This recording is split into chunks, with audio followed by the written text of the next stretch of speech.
everybody. Thank you so much for clicking on my very first video here on my new channel. It means so much to me. If you have came from my Instagram, that means you also might follow my makeup account. I'm not talking about my makeup account, but thank you for clicking on and following me through my new journey. You can follow me on Instagram and on Snapchat at Dark Talk TV. And subscribe while you're at it. Since you're already here, I have so many interesting things to talk about with you guys, so many things that are honestly going to blow your mind, and things that I honestly think about very often late at night, you know, when everybody goes to sleep and your mind is like very active. I tend to Google, I tend to research, I tend to look up a lot of things such as conspiracy theories, strange phenomenon, ghost encounters, unsolved murder cases and solved murder cases, and I feel like every single one of these things are important. They're not a source of entertainment, but they're also very educational. There's so much to learn and so much knowledge to gain when you research and you find out things that you should carry with you in a daily routine. These are things that you should always be aware of. With that being said, I'm going to say a disclaimer. Before I begin the discussion of the unsolved murder case of Molly-Anne-Bish, I do want to state something. In no shape or form do I disrespect anybody that was unfortunately hurt in this process, who carry this with them till this day, who are affected by this every single day. But I do want to discuss this because this is something that I feel like when you learn about it and you read about it, there's things you can gain, knowledge you can learn, and things you can carry with you from here on out that you should be aware of, and you should always keep an eye open for things that are just not right to you. This is also meant for educational purposes and things that I feel like we should learn about. I feel like everybody's story should be heard, everybody's situation should be heard. Molly should be heard. What happened to her should be heard, because it's very important that we know what happened to Molly-Anne-Bish. And I'm going to tell you guys everything that happened before, during, and after. Now, before I go into the actual incident that happened on June 27, 2000 in Warren, Massachusetts, I do want to give you a little bit of background on Molly and her parents. They are originally from Detroit, Michigan. They lived there before moving to Massachusetts. I'm not sure how long for, but originally that's where they're from. I want to say when Molly was maybe turning into her ones is when they decided to move. Now, they moved from Detroit, Michigan to Massachusetts because they felt unsafe in Detroit. There was an incident that happened in their neighborhood that actually kind of pushed them to really want to find a safe haven and a safe area for their child to grow in, which is very understandable, as most parents always want their kids to be protected. But it just goes to show, no matter where you move, evil people are everywhere. Good and bad exists everywhere. It's not the state and it's not the land, it's the people in it. And it's unavoidable no matter where you move. Unless you move to an island secluded away from everybody, completely isolated, you might be completely safe, but you also might get cabin fever. So that is something to take into account. But her parents did everything that they possibly could, and I'm sure it hurts them till this day. And my heart is with them as a parent myself. These are things I think about as well. A little bit about Molly. Molly was said to be a senior student that fall of 2000. It was the summertime, so they were on vacation, and she had gotten her first job that summer as a lifeguard at the Commons Pond. Now, this incident happened on the 7th day of her new job, and she was a very bright and loving child. She was very openly hearted and cared a lot about people and people around her. She was very popular in school and a very athletic person. She's actually pretty tall for her age. She is 5'7" at age 16, and she weighed 127 pounds. So it goes to show that she, honestly, I'm 5 exactly, and I'm a little bit short. So know that she was 5'7", she was way taller than me. And whoever the person was that attacked Molly clearly had a lot of power, because honestly, tall people intimidate me. So I personally wouldn't try to agitate anybody tall or go after anybody tall, but I feel like she used those things to her advantage. She was athletic, she played soccer, she played basketball, and she was planning to take that into college. And she just had a future for herself that was very fortunate that she didn't get to continue on. But one thing that did come out of this situation, and I'm not saying that there's a plus side and a positive side to somebody passing. There is never a plus side to it. It is always hurtful and sad, and especially when it's by the hands of somebody else who should not have that power to do so. The one thing that did come out of it, and it's something that the parents keep with them on a daily, and I'm sure this helps them get out of bed in the morning. And her parents, Maggie and John, opened up a Molly-Bish center for children and elderly, and this center is set to focus on things that have to do with protective services, abductions, things that are important to know and know where to go if you're ever in a situation like this. There's help, and they are giving that help, and they are naming it after their daughter, which I find very, very beautiful and touching. Now, Molly was born August 2nd, 1983. She's a Leo. Yes, signs, I believe in astrology. She's a Leo, and Leos are they have a very inspiring personality. She obviously has a sense of humor. I know a lot of the Leos that I know are very, they have just that personality that's like a very people person, and I like that. She's also very optimistic, and these are all amazing qualities about her that I feel like should be remembered and cherished forever. She does not have a tombstone, but she is buried at the St. Paul's Cemetery, and she is laid there to rest, and it is still very full to this day of a whole bunch of memorial flowers, memories like products and things that people place there to remember her by.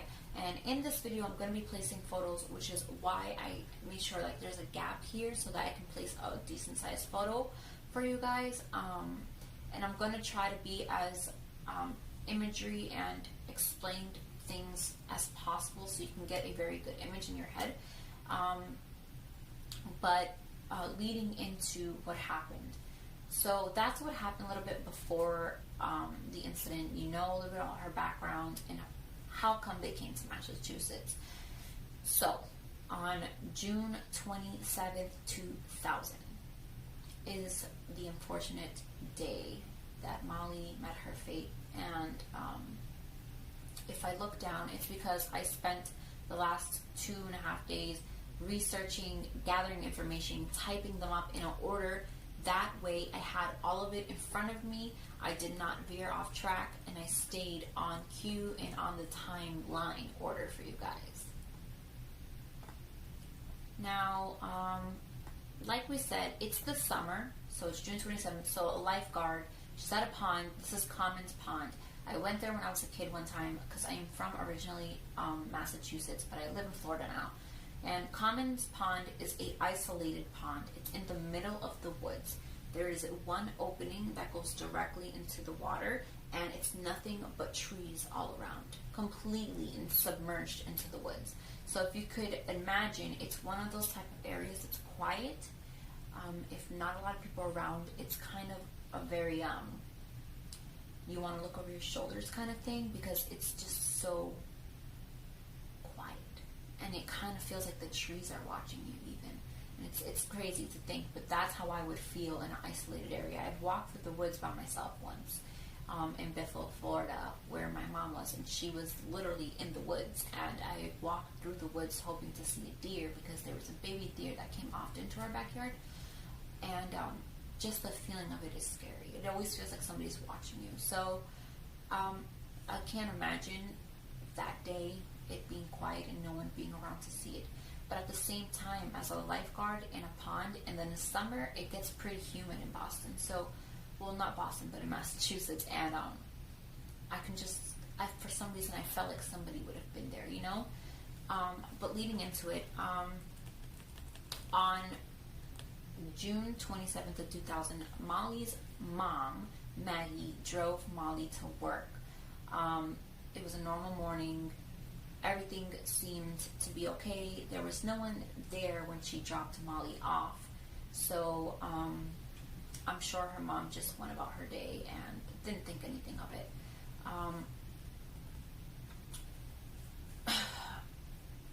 About 3 hours into Molly's shift, at some point Maggie, Molly's mom, received a phone call from a police officer. They had gotten complaints that nobody was at the pond, and she was supposed to be there for a shift.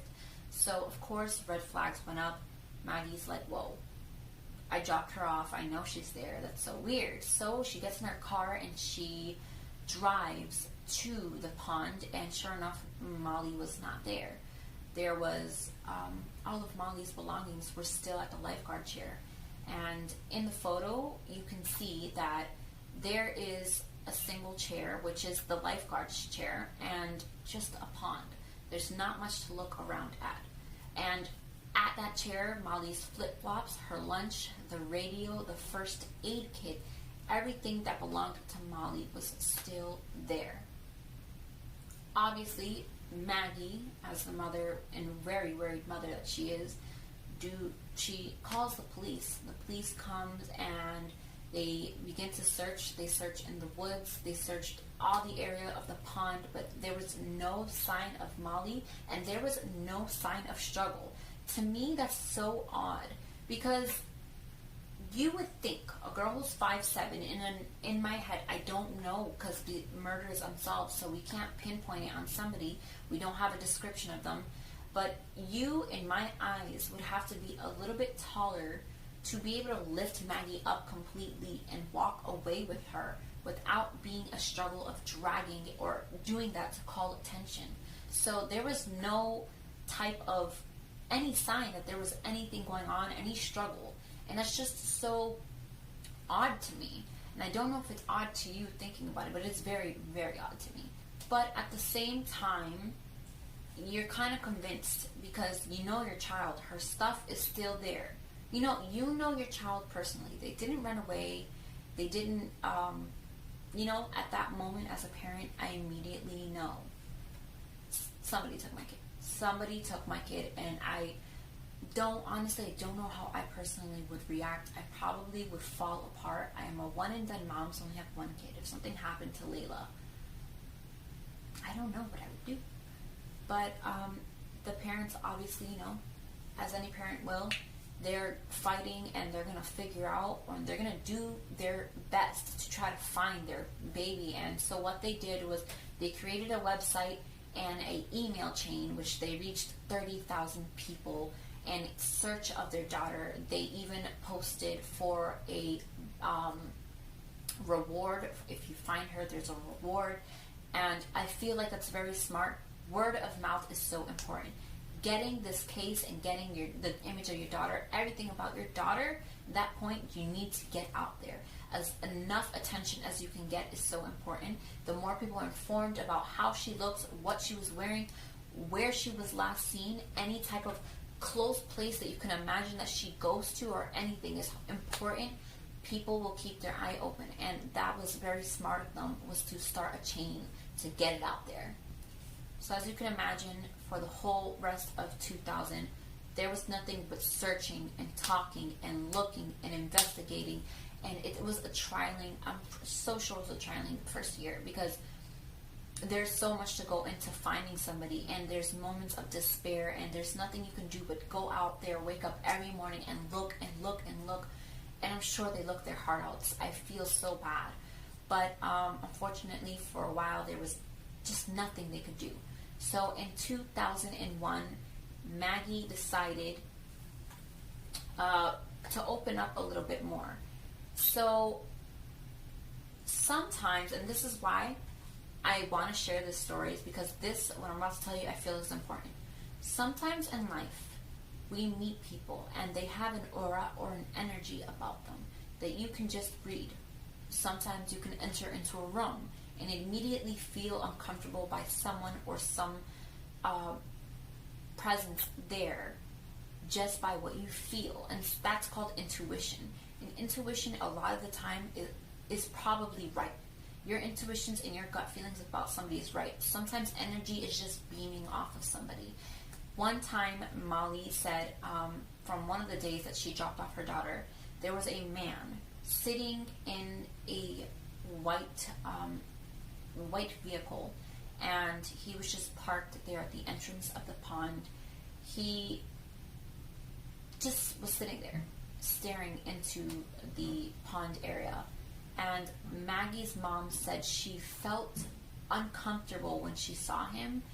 And when she dropped off Molly, she kind of just, and this was actually the day before of Molly's death, but she said she stayed at the parking lot. She parked her car and she stayed there and waited till the guy left. She just didn't want to leave. And me as a mom, I would have did the same thing, but I also probably would have tapped on the window and asked, like, do you need something? Are you waiting for somebody? To get a better look at the person. Why? Okay. Have you ever been to a park with your kid and there was somebody just sitting in their car? They don't have any kids. Their windows are tinted. Their lights are on, facing the park. They're not doing anything. And you just kind of like, are you going to go? Or are you just going to stay here watching my kids play? Those are feelings, because you know that good and evil exists out there. And a lot of the time, evil's lurking. I went to a park recently with Matthew, and we took Layla there, and there was a car parked there, and we kind of just stared at it for a while. When I stopped and looked at the car for quite a while, they turned on their lights and they backed up. But when they backed up, they stopped again, and they just kind of stared at our direction. And I looked at Matthew and I was like, this is weird. And it was kind of like when Matthew walked forward, they left. And these are the kind of things that I take into thought. I looked at the car very well. I noticed the paint. I saw the type of vehicle. It's, these are kind of things that stick with you. So when Maggie's mom saw this man, saw the car, she looked at him for a while and she kept note of it. And she stored it in her head, not knowing that the next day her daughter would disappear. And the guy was not there when she went to drop her daughter off at work the day of her disappearance. But she kept that guy in mind and in memory. Why? Because it's intuition. Something about him felt weird. Something about him felt wrong. The energy, the overall look of him. You can just read people sometimes. And I think Maggie's mom read into him a little bit. And so in 2000, Maggie contacted this lady's famous. I actually read a little bit about her. There was a time where this lady had went to a state, and a lot of the sketches were never identical to what the people really described them as, which is why a lot of the cases in the state that she went to went unsolved, because they were such inaccurate drawings that she literally worked on her craft and made sure that her drawings were true to what someone described. And she actually became very famous. And her name is Jean Bollian. I hope I'm saying that right. Boylan. It's Boylan, sorry. Jean Boylan is her name, and she contacted her, and she told her about her daughter and about this man that she just felt uncomfortable by. It was a man that people say they often saw him sitting in that white car there, and she felt like it was important. So she told Jean about her. They sat at a diner and they spoke, and she gave her a very vivid description of him, of her vehicle, and Jean went and drew the man to the best of what Maggie was giving her. In total, that whole process was 9 hours. It actually wasn't a diner, sorry. It was a bed and breakfast, and in total it was 9 hours. Now, not long after that, Maggie, when you go home and you dwell on things some more things pop to your head that you did not think about before. So Maggie remembers the guy vaguely smoking a cigarette.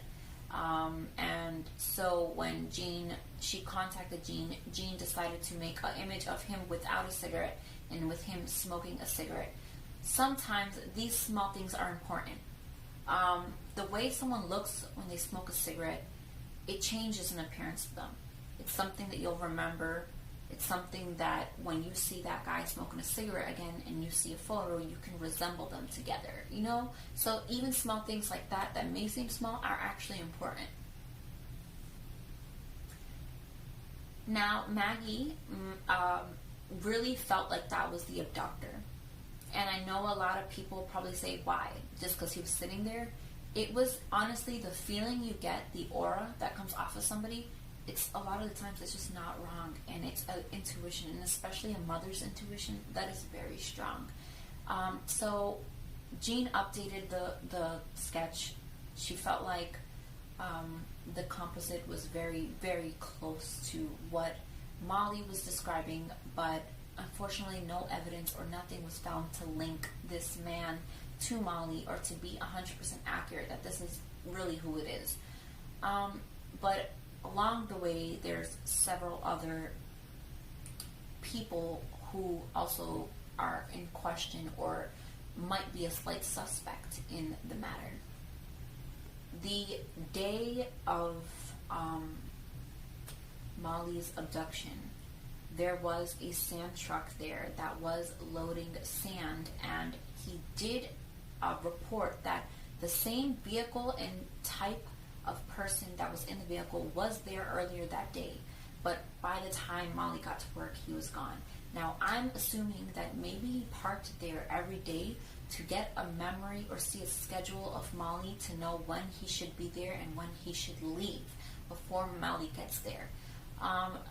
Later as well, another person said that they saw the same vehicle at a cemetery nearby that connects to the pond by a path. Now, I'm going to show you a little map on Google, everything in order for you to see the distance and the route and the ways there are to get there, so you can get an image as well of how this may look. So at times like this, when you have a sketch of a possible abductor, the most that police officers can do is match the sketch to local sex offenders and pedophiles that are registered into the system. And unfortunately, nothing was a hit and nothing was a match. Now, even though there was no precise match, like, oh, this is him, there was somebody in the sex offenders list who had, so the sex offender, the picture, I'm going to place the picture of the possible man that Jean had drew up for Maggie, and this was the guy. He has black hair, very dark facial features, and a little mustache going on. There is a sex offender who is in somewhat of that range, but he did not have black hair. He actually had very light hair, and he was a heavy smoker. So that was something that was the first thing that they wanted into. The man had dark eyes, and he was about 50 years old, in that range. So he was an older man. So getting back to Molly, it's been a while now. The sketch is out. They're investigating. They're looking for evidence. Nothing was a real hit. There was nothing connecting anything to nothing. There was just, I saw a person and I seen this, and there's a lot of I seens, but they can't find anybody or evidence that can really connect this possible man that is a possible candidate. And the sex offender's name was Robert Bruno. And 3 years pass, and Molly's body has been found. Molly's body has been found. Her body was found June of 2003. So it's the same month, but 3 years later. And her body was found 5 miles away from the pond at a location called Whiskey Hill. So, unfortunately, because YouTube is very censored, I have to censor what I say, but Molly's bathing suit was found nearby as well, meaning she was not clothed when they found her, and things were probably done in an adult manner, and there was no actual inflictions on Molly. There was no actual cause of death, but because there was no inflictions on her personally and no wounds of that sort, it is for me to say that suffocation may have been the cause of death, but they are ruling it as a homicide because of the way everything was. In my head, if it was a suicide, if it was anything like that, I don't think Molly would have taken off her bathing suit. That is just my thoughts. So it is clearly a homicide, and it's very sad at 16. I can't imagine what goes through your mind in that moment when it's happening, but I wish nothing that she's in peace and that she's with God, and she's in another point in her life now. She's in the afterlife, and she's looking down on everybody she loves. The reward to find Molly is $100,000. It's $100,000. And the case still remains open here on 2009. They're still investigating. They actually have new evidence that they are, and what's crazy is that over years technology advances. When technology advances, you can gain more from evidence. And I'm really hoping that at some point this becomes a solved murder case. But there is a little bit of a turn and a twist to this.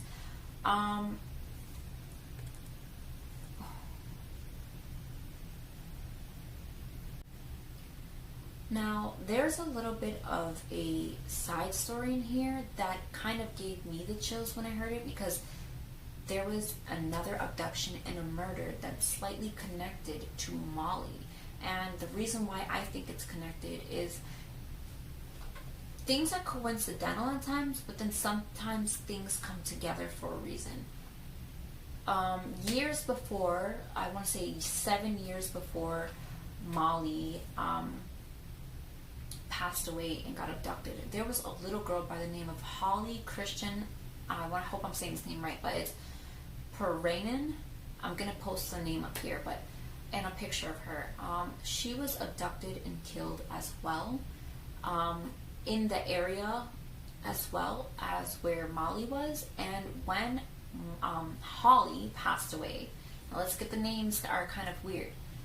Molly and Holly are both blonde young ladies, and they are very close to each other in area-wise where they live.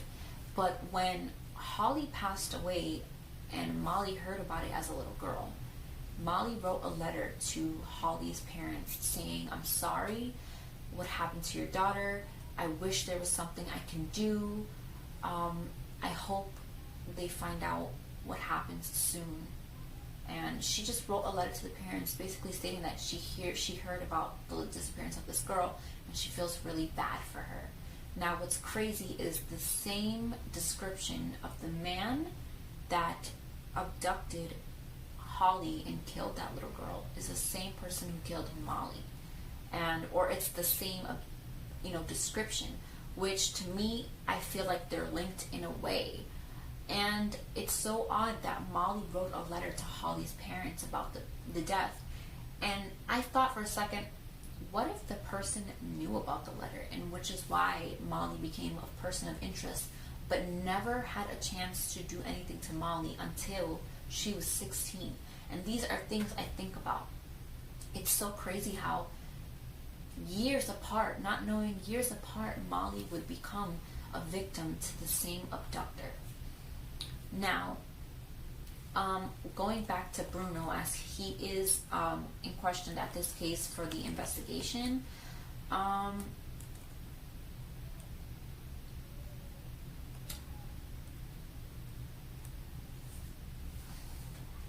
so although the remain case is unsolved because they have no solid evidence to link Bruno, Mr. Bruno, Robert Bruno, to the murder of Molly, in 2007, he is a sex offender. there was a person jogging not far from Warren, and he assaulted the jogger and tried to abduct them, but he did not get away with that, and he was taken into custody. And they questioned him about Molly and Holly and asked him where he was at those times. And obviously, because there's no solid evidence, they couldn't book him on that. But they always kept their mind and interest on Robert just in case. And they did question him about it, but obviously the answers were going to be no. In 2009, not long after Bruno was questioned by the police, there was a man in 2009 by the name of Rodney Stanger, and he was convicted of murder. Rodney was a man who also fit the description, and what's a little bit odd and why he was of question, he is a sex offender, but he also lived close to the YMCA where Molly attended her lifeguard certification courses, and he also went very often to the pond where and he was always spotted in the same location where her body was found.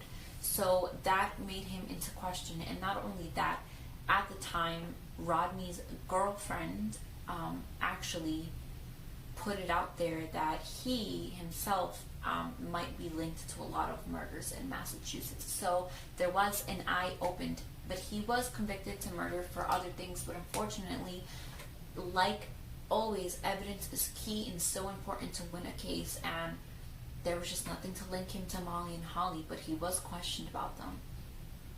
And yeah, and like another one, he was not convicted of that murder and those abductions, but others in Massachusetts.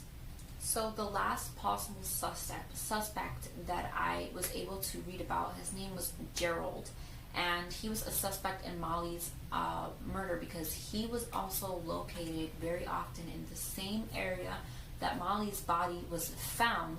He also had a rape victim, so he does have a record of sexual assault against somebody, but he died in November of 2014.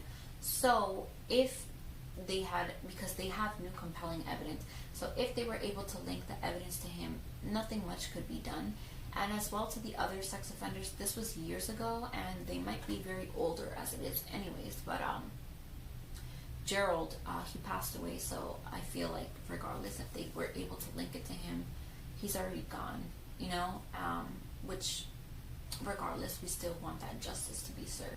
In June of 2016, new enhanced DNA testing was invented, and there was 24 pieces of evidence that were linked to Molly that they have yet to investigate or even really run tests on, which means there's some things that they'll be able to use to see and enhance finding DNA. Now, even DNA can last for a very, very long time. Unless washed away, it can last for a very long time. And in 2007, investigators, like I said, it's 2019 and it's still current, but in 2007, investigators found new compelling evidence, and that evidence led them to the West Brookfield campground. That was so hard for me to say. Where a car was used in Molly's abduction was allegedly to be buried. So there was actually the car that abducted Molly was buried in there. So what is safe to say? Molly was picked up from her lifeguard's post and brought into a car, which is why I feel like she was genuinely picked up and brought into a car. Because if there was no signs of strangulation and it's like a little bit of a walk to the car, you would think that they would be dragging the person, but there wasn't any marks or anything like that. Unless the person abducted her, did something to her in the car to make her unconscious and went back and covered their tracks. That's the only way I can think about this possibly happening. Multiple areas of interest were found on that campground, and they also used a penetrating radar, which is how they found the car. So the radar is a machine where it can detect by a wave of sound. When it hits something, it lets you know that something's there. So when sound hits an object, it stops. So obviously the radar detected something and the sound stopped. But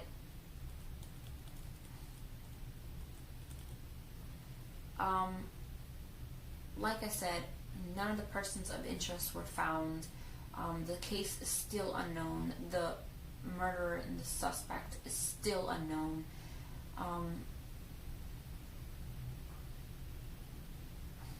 So in this year, there's new testing that began in the case. Investigators are hoping that they can find a DNA profile that can be obtained. Maggie, which is her daughter, Maggie, which is the mother of Molly, now definitely believes that now that they have a vehicle to put into the works,